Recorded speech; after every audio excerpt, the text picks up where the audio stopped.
Texas state lawmakers back at work for the first time in weeks. 3 House Democrats were on the floor last night, ending their 5-week standoff over a restrictive voting rights bill. But that fight sure isn't over yet. NBCNews.com senior reporter Timm has been all over this story from the very start. It seems like the start was a long time ago, Jane.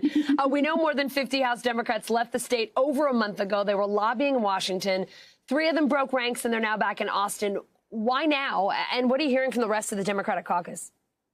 You know, I think the pressure was just starting to mount. Republicans had vowed to arrest these members and drag them back to Austin, but I think the political pressure did the work for them.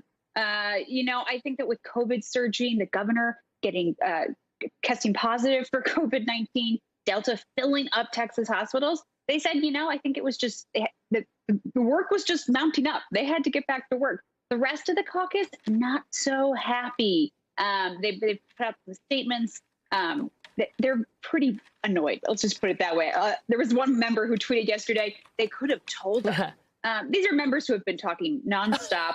This is 34 members put out this statement saying essentially that they were really kind of mad. And then they argued that the quorum wasn't actually there, that the Republicans were sort of overstating the attendance. But I think at the end of the day, the political pressure is on, and there's a significant number of these Texas Democrats who did spend a month in Washington who are ready to get back to work.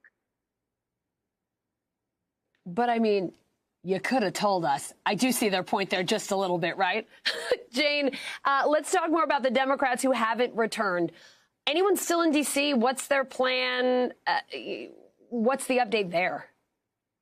Yeah, so most of them came back last week, or actually, all of them came back last week. But I do think you could see some Texas Democrats pop up in Washington again. We know that H.R. 4, the John Lewis Voting Rights Advancement Act, is going to come back up. Democrats have vowed to pass it out of the House when they get back at August 23rd. So I think you could see a couple Texas Democrats go back to Washington, continue their lobbying.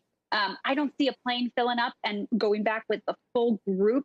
This is a caucus that I think is it's splintered at this point. But aside from that, I do think we are going to see some considerable fireworks. I mean, Democrats who may have gone back to the floor, they're not going to suddenly vote yes on these bills. They're going to put up a fight. And they've been pretty successful in the past at using delay tactics to at least slow it down or try and win some negotiating power, to win some wins for them.